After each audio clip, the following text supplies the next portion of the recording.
23 doctors couldn't figure it out until the janitor's daughter said, "Your wife isn't dying of what you think." The surgeon laughed, but what she knew would shatter everything. The gleaming corridors of Presbyterian Memorial Hospital's executive wing had become Dr. Richard Montgomery's nightmare. For 7 agonizing months, the renowned cardiac surgeon had watched his wife, Victoria, waste away in the private suite, surrounded by the most sophisticated medical technology money could buy. At 42, Richard commanded respect in every operating room in the city. His techniques had been published in medical journals worldwide. His patient survival rate was legendary. His hands had saved over 3,000 lives. Yet those same hands trembled uselessly as he sat beside his 39-year-old wife, watching her fade like a photograph left in sunlight. 23 doctors had examined Victoria. Cardiologists from Cleveland Clinic, oncologists from MD Anderson, immunologists from Stanford, neurologists from Mass General, gastroenterologists from Johns Hopkins, hematologists from UCLA, and even the hospital's own team of internal medicine physicians had all reached variations of the same devastating conclusion: progressive multi-organ failure of unknown origin. Her body was systematically shutting down, and no one could explain why. The medical bills had exceeded $6 million. Richard had called in every favor, consulted every colleague, pursued every experimental treatment. Nothing worked. Victoria, who had run marathons and taught yoga and filled their home with laughter, now lay in bed unable to lift her head from the pillow. Her skin had taken on a grayish pallor. Her hair fell out in clumps. Her organs were failing one by one, and the doctors just kept shaking their heads. Outside Suite 447, rain streaked down the windows overlooking the hospital's memorial garden. It was Thursday afternoon when the latest consultation was scheduled. Dr. Patricia Chun, from Johns Hopkins, an internist so legendary that medical students studied her case presentations like biblical texts. As Richard adjusted his white coat and prepared for what he feared would be another crushing failure, he had no idea his life was about to change forever. The sound of a cleaning cart rolling down the corridor would soon echo through his world, bringing with it a truth that none of his medical expertise could have discovered. Richard Montgomery had built his career on precision. Every incision placed exactly where it needed to be. Every suture tied with mathematical perfection. Every decision backed by data, research, peer-reviewed studies. He trusted science above all else because science didn't fail. Science didn't let you down. People failed. Science didn't. That's what he believed until 7 months ago when Victoria collapsed during their anniversary dinner. One moment she was laughing, radiant in the candlelight, teasing him about his obsession with work. The next moment she was on the floor, her body seizing, her eyes rolling back. The tests had started immediately. Blood work, imaging, biopsies, genetic screening. Every diagnostic tool modern medicine possessed. The results were baffling. Victoria's organs were deteriorating, but there was no infection, no cancer, no autoimmune markers, no toxins in her blood, no genetic abnormalities. She was dying of nothing, or at least nothing the tests could find. Richard had assembled what he called his dream team, 23 of the best doctors he could find, each one a master in their field. Dr. James Prakash, the cardiologist from London who'd pioneered 3 new surgical techniques and never lost a patient to heart failure. Dr. Sarah Levine, the oncologist from Tel Aviv who could spot cancer on a scan that looked clear to everyone else. Dr. Marcus Okafor, the immunologist from Geneva whose research on autoimmune disorders had won him international acclaim. Dr. Lisa Wong, the neurologist from Mass General who diagnosed cases that had stumped entire hospital departments.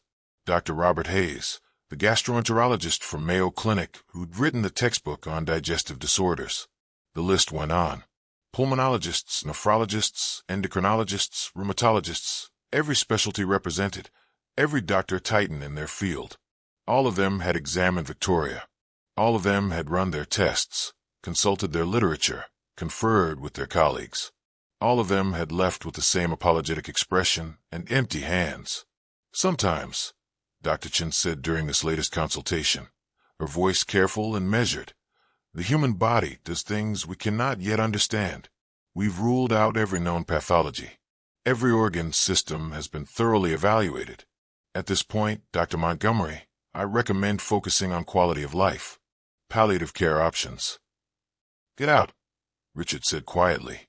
Dr. Chen paused, her expression sympathetic, but firm. Richard, I understand this isn't what you want to hear, but after reviewing the work of 22 other excellent physicians, I have to concur with their assessment. There's simply no identifiable cause. I said, get out. His voice didn't rise, but something in it made the world-renowned internist gather her materials and leave without another word. Richard stood alone in the suite, looking at his wife. Victoria's breathing was shallow, mechanical. Her eyes were closed most of the time now.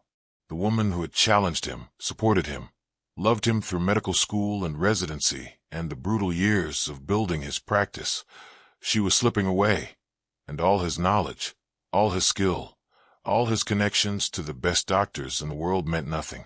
He pressed his forehead against the cold glass of the window and let himself feel what he never allowed in the operating room: helplessness. That's when he first noticed her, the cleaning girl. She couldn't have been more than 16, maybe 17. Latina, with her dark hair pulled back in a tight bun, wearing the hospital's janitorial uniform that was 2 sizes too big. She pushed her cart methodically down the corridor, emptying trash bins, wiping down surfaces, existing in that strange space where service workers lived, visible but unseen, present but ignored. Richard had probably passed her 100 times over the past months without registering her existence. But today, something made him notice. She had stopped outside Victoria's suite. Not to clean. She wasn't scheduled for this floor yet. She was just standing there, looking through the window with an expression Richard couldn't quite read. Concern? Recognition? Something else? Their eyes met for a brief moment. The girl's face flushed, and she quickly pushed her cart away, disappearing around the corner like a ghost. Richard turned back to Victoria, dismissing the moment. He didn't know that the cleaning girl's name was Maria Santos. He didn't know she was 17 years old, the daughter of the hospital's night shift head custodian.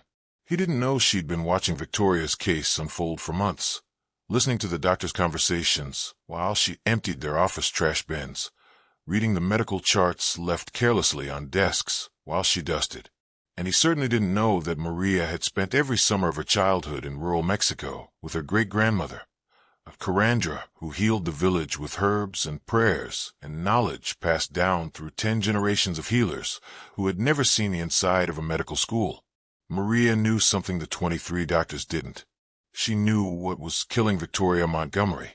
And in 3 days, when Victoria's organs began their final shutdown and the doctors prepared to let her die with dignity, Maria would have to make an impossible choice: stay invisible and safe, or risk everything to speak a truth that no one would believe.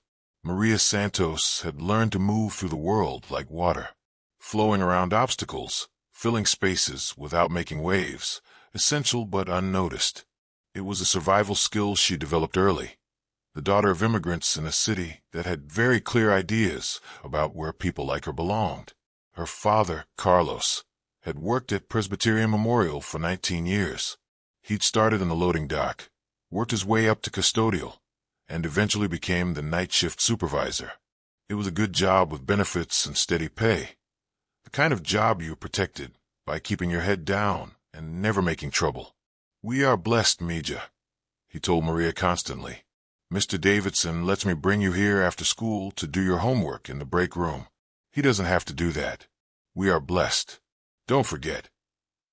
Maria never argued, but she also never forgot the way nurses would hand their empty coffee cups to her father without a word, assuming he was there to clean up after them. She never forgot the time a doctor had yelled at Carlos for using the staff elevator during peak hours, never mind that the service elevator was broken. She never forgot the invisible walls that separated the people who worked in scrubs from the people who cleaned up after them. She'd learned to navigate those walls carefully, finish her homework in the custodial break room, help her father with the evening rounds when she could, keep quiet, stay unnoticed. But she also learned other things. She learned that doctors left patient charts open on their desks while they took phone calls. She learned that in the doctor's lounge at 11 p.m., physicians spoke freely about their cases, never noticing the teenage girl emptying the trash bins in the corner. She learned that the hospital was full of information, and if you were invisible enough, you could collect it like fallen leaves. Maria wasn't trying to spy. She was just curious. She'd always loved science, loved medicine, loved the idea of understanding how bodies worked and how to fix them. Her grades were excellent, top of her class despite attending an underfunded school where the textbooks were 10 years old and the lab equipment didn't work. She dreamed of becoming a doctor someday, maybe even working here at Presbyterian, though she knew the odds. The statistics for girls like her, poor, Latina, daughter of a janitor, weren't encouraging, but she could dream. And in her dreams, she was already a doctor, already diagnosing, already healing. That's why she'd been following Victoria Montgomery's case. It had started 3 months ago when Maria overheard Dr. Montgomery talking to Dr. Hayes in the hallway outside his wife's suite. "Every test comes back normal," he was saying, his voice tight with frustration. "Her organs are failing, but there's no pathology. No infection, no tumor, no autoimmune response. It's like her body just decided to quit." Maria had paused in her cleaning, her hand stilling on the handle of her mop. Later that night, she'd found Victoria's chart left on a desk in the doctor's lounge. She shouldn't have looked. She knew that, but she couldn't help herself. The symptoms were puzzling: progressive weakness, hair loss, skin discoloration, organ deterioration. But what caught Maria's attention was a note in the margin, written in Dr. Montgomery's precise handwriting. "Patient reports metallic taste in mouth, worse in mornings." Maria's heart had skipped. She'd kept watching after that, listening more carefully, collecting pieces of information like a detective working a case she had no business investigating. She learned that Victoria's symptoms had started suddenly, right after the Montgomerys moved into their new house, a beautiful historic home in the Arts District, recently renovated. She learned that Victoria's hair loss followed a specific pattern, not patches like chemotherapy or alopecia, but general thinning that affected her whole scalp evenly. She learned that Victoria's kidney function was declining faster than her liver, and her bone density had dropped dramatically in just 6 months. And she learned something else, something that made her stomach drop. Victoria had recently taken up a new hobby: pottery. She'd set up a studio in the renovated basement of their historic home, working with clay she'd purchased from an art supply store that specialized in authentic, traditional materials. Maria had spent enough summers with her great-grandmother to recognize the pattern. Her bisabuela, Abuela Rosa, had been a healer in her village for over 60 years.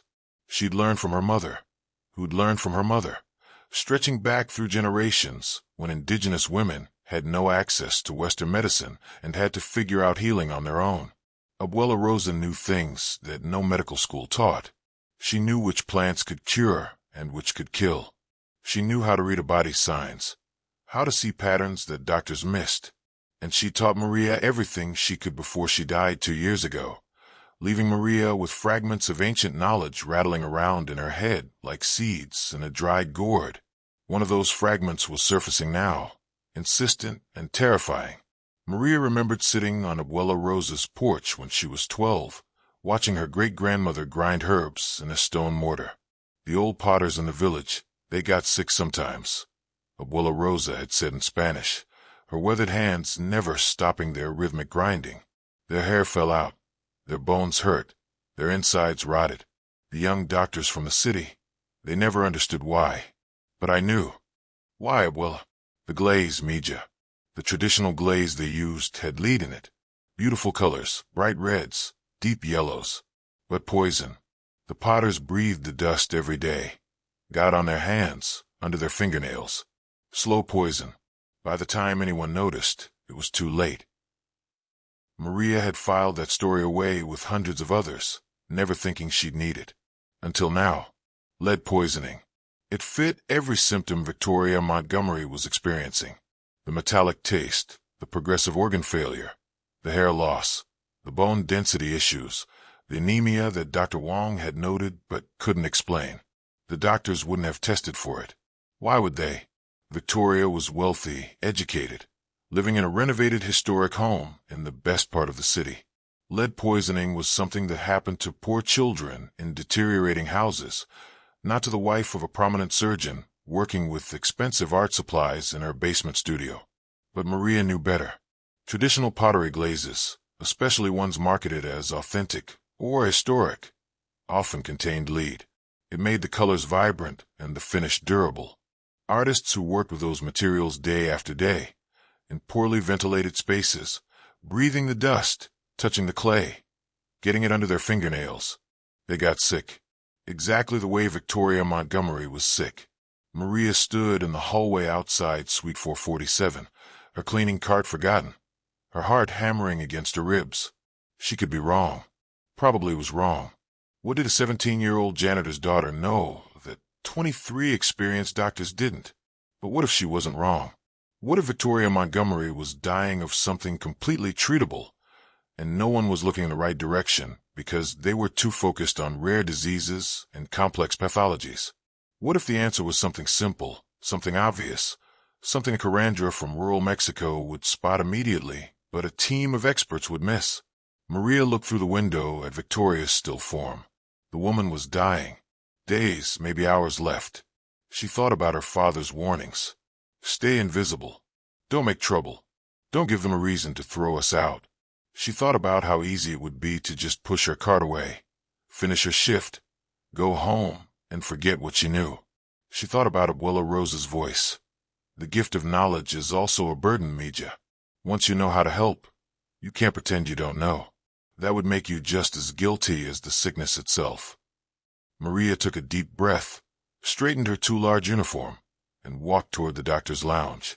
She had to try, even if no one would listen, even if it cost her father his job, even if it destroyed everything. She had to try. Maria found Dr. Montgomery in the doctor's lounge at 11 p.m., hunched over a stack of medical journals, his face haggard with exhaustion and grief. She stood in the doorway for a long moment, her heart hammering, every instinct screaming at her to turn around and leave. But Abuela Rosa's voice was louder. Courage isn't the absence of fear, Mija. It's doing what's right even when you're terrified. Maria knocked gently on the doorframe. Dr. Montgomery looked up, his eyes unfocused, seeing her uniform, but not her. The lounge was cleaned an hour ago, he said absently, already turning back to his journals. Dr. Montgomery, I need to talk to you about your wife. That got his attention. His head snapped up, and for the first time, he actually looked at her. Really looked. Maria saw the moment he registered her age, her ethnicity, her cleaning uniform. His expression shifted from surprise to confusion to dismissal. I don't know who you are or how you know about my wife's case, but patient confidentiality. I think she has lead poisoning, Maria blurted out. The words hung in the air like smoke. Dr. Montgomery stared at her. Then, slowly, his expression hardened. Excuse me. Lead poisoning. From pottery glaze. I know she does pottery, and I know she set up a studio in your basement after you moved into your house, and I think... How the hell do you know any of that? Dr. Montgomery stood up, and Maria instinctively took a step back. He wasn't threatening exactly, but he was tall and imposing and radiating the kind of authority that made people like Maria's father automatically defer. But Maria held her ground. I heard you talking to Dr. Hayes last week about the new house, and I saw the clay samples someone brought up for Mrs. Montgomery last month when she was still feeling well enough to work. Traditional glazes, the kind that make authentic colors, they have lead in them. And if she's been working with them for months in a poorly ventilated basement... Lead poisoning. Dr. Montgomery's voice was flat. You think 23 doctors, including cardiologists, oncologists, immunologists, neurologists, physicians who've dedicated their entire careers to understanding the human body, somehow missed lead poisoning? They weren't looking for it, Maria said quietly. They were looking for rare diseases, complex pathologies, things that match their training. But sometimes the answer is simple. And you know this how? Did you go to medical school? Do you have any training whatsoever? My great-grandmother was a healer. Dr. Montgomery actually laughed. It was a bitter, exhausted sound. Your great-grandmother. I see. So based on folk medicine and what? Eavesdropping on confidential conversations while you empty trash cans. You've diagnosed my wife with something that somehow eluded a cardiologist from London, an oncologist from Tel Aviv, an immunologist from Geneva, and 20 other highly trained physicians. Maria's face burned with shame and anger. I know how it sounds, but do you know what you could face for accessing patient information without authorization? For spreading medical misinformation? He stopped, pressing his fingers to his temples. I don't have time for this. My wife is dying, and I don't need some kid playing doctor based on her grandmother's superstitions. She wasn't superstitious, Maria said, her voice stronger now. She was a healer. She saved lives when there was no money for real doctors, when people had no other options. She knew things that medical schools don't teach, because she learned them from watching, from experience, from generations of women who had to figure out healing on their own. Well, this isn't rural Mexico, and my wife isn't being treated with herbs and prayers. She's being treated by actual physicians with actual medical degrees. Dr. Montgomery gathered his journals. I'm going to forget this conversation happened. But if I hear that you've been accessing patient files or spreading this kind of... Her hair fell out evenly, didn't it? Maria interrupted desperately. Not in patches. And she has a metallic taste in her mouth, worse in the mornings. And her kidney function is declining faster than her liver. And her bone density has dropped dramatically in just 6 months. And every test the doctors have run for infection, cancer, autoimmune disease, they've all come back negative because you're looking for the wrong thing. Dr. Montgomery had frozen, his hand on the door. How do you know those symptoms? Because they match. All of them. Classic lead toxicity. Chronic exposure, building up over months. It affects the kidneys first, then the liver, then the nervous system. It causes anemia, bone density loss, hair thinning, and it would show up on a heavy metal screen. But I'm guessing no one ordered one, because why would they? She's not a child eating paint chips. She's not living in a slum. She's wealthy, educated, working with expensive art supplies. So no one thought to test for something that simple. Maria's voice was shaking now, but she pressed on. The pottery studio, is it ventilated? Does she wear a mask when she's working? Does she wash her hands thoroughly afterward? Or does she just wipe them on a towel? Because if that glaze is lead in it, and she's been breathing the dust, getting it under her nails, maybe even eating lunch in the studio without washing first. Stop. Dr. Montgomery's voice was barely a whisper. He stood there for a long moment, his back to Maria, his shoulders rigid. Then he turned around, and Maria saw something in his eyes that made her chest tighten. Not anger. Something worse. Hope. If you're wrong, he said slowly. You've just given me false hope about my wife surviving. Do you understand that? Do you understand how cruel that is? If I'm right, Maria replied, meeting his eyes, and you don't test for it, Mrs. Montgomery will die of something completely treatable.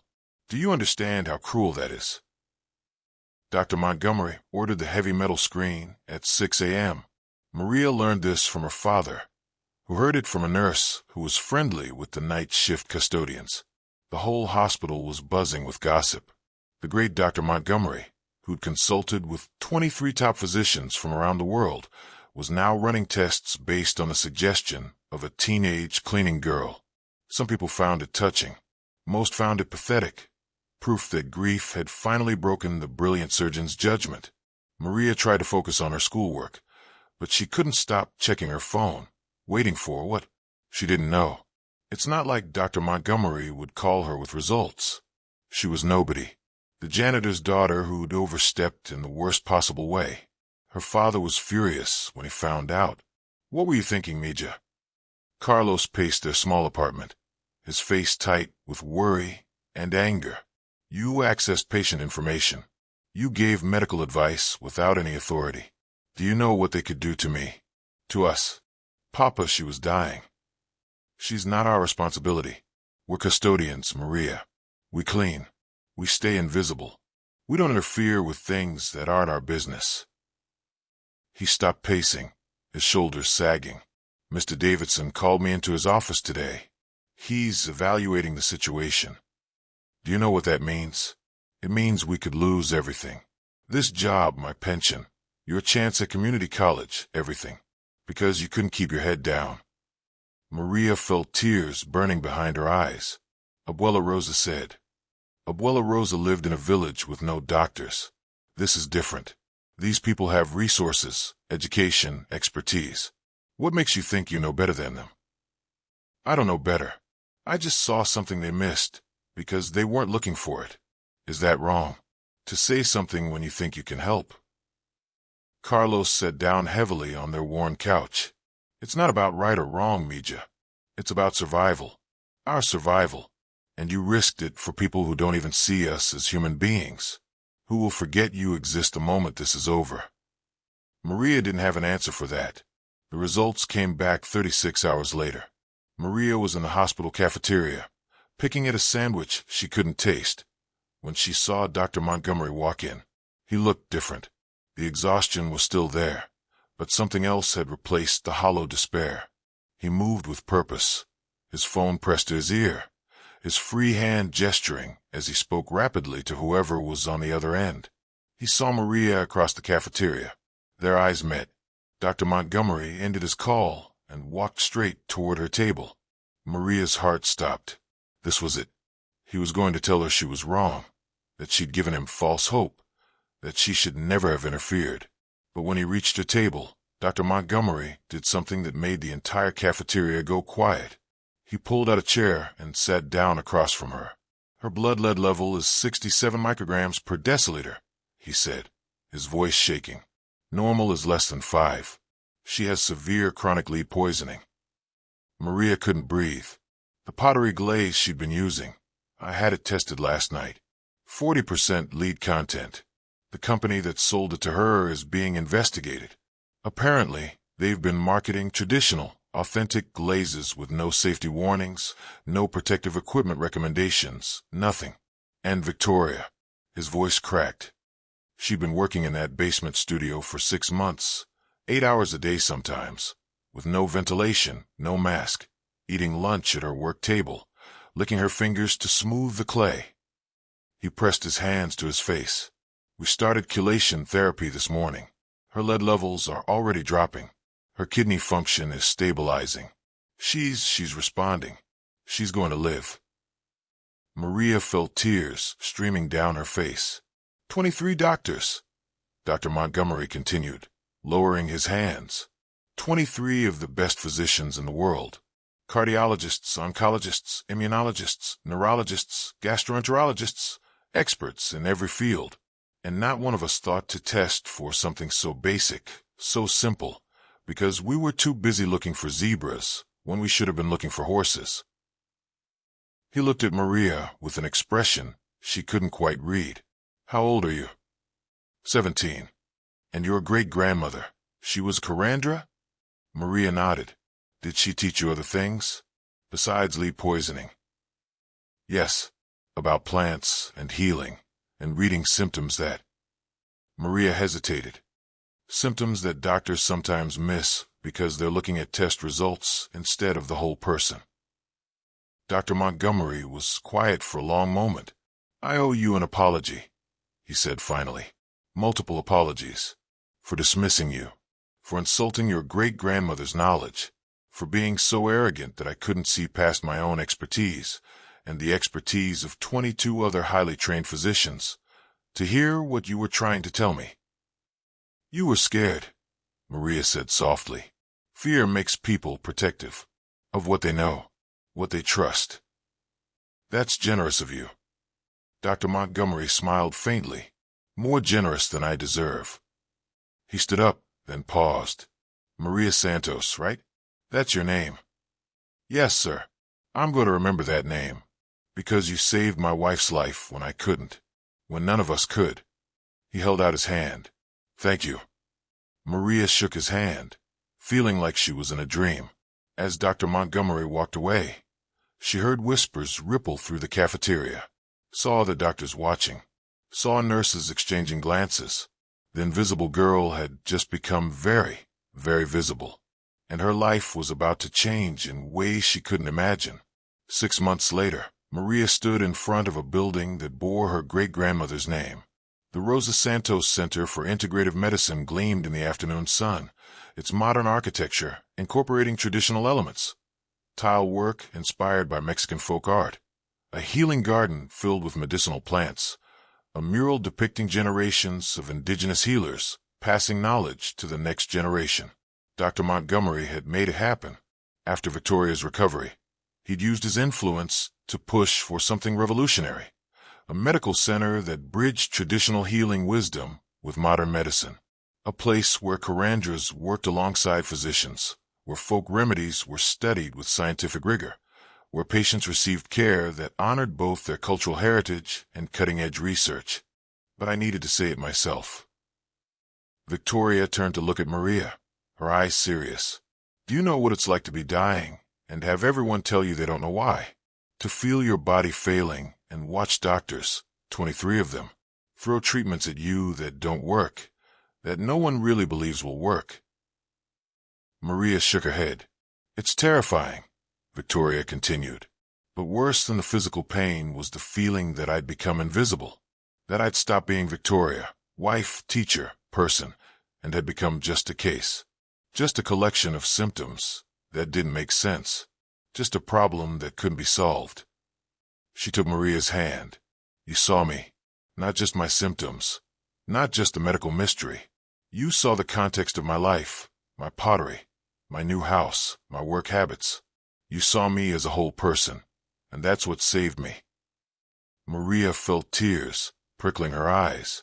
My abuela used to say that healing is about seeing, she said softly, really seeing, not just looking at someone, but seeing them, who they are, how they live, what they're carrying. Your abuela was wise, Victoria said, and so are you. Dr. Montgomery, who'd been standing quietly nearby, stepped forward. There's one more thing, he said, something I wanted to tell you in person.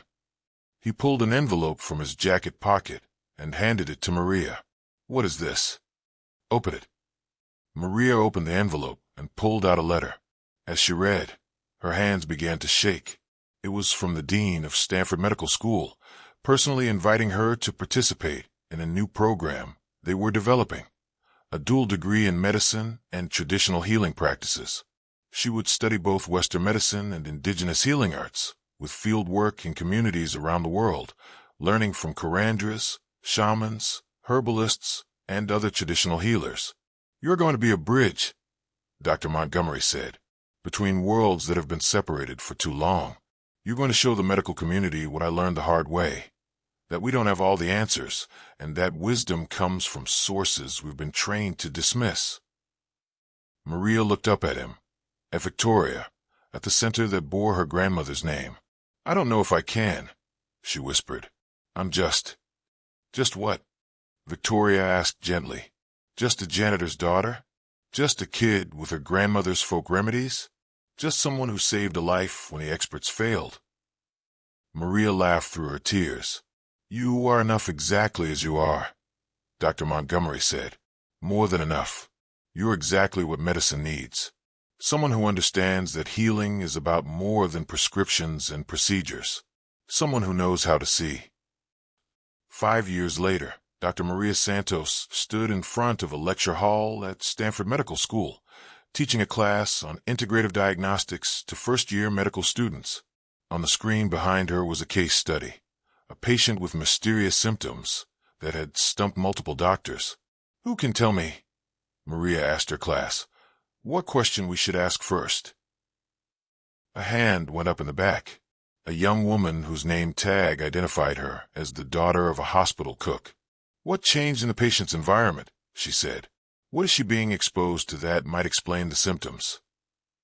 Maria smiled. Exactly. Sometimes the answer isn't in the blood work or the imaging. Sometimes it's in the kitchen, the garden, the workplace. Sometimes it's something simple that we miss because we're looking for something complex. She clicked to the next slide. A photo of her great-grandmother, young and strong, mixing herbs in her stone mortar. My abuela taught me that healing starts with seeing, really seeing. Not just the symptoms, but the whole person, their life, their context, their story. Maria looked out at her class, seeing faces of every color, every background, every socioeconomic status. You all bring wisdom to this profession, from your grandmothers, your mothers, your communities, your cultures. Don't check that wisdom at the door when you put on your white coat. Bring it with you.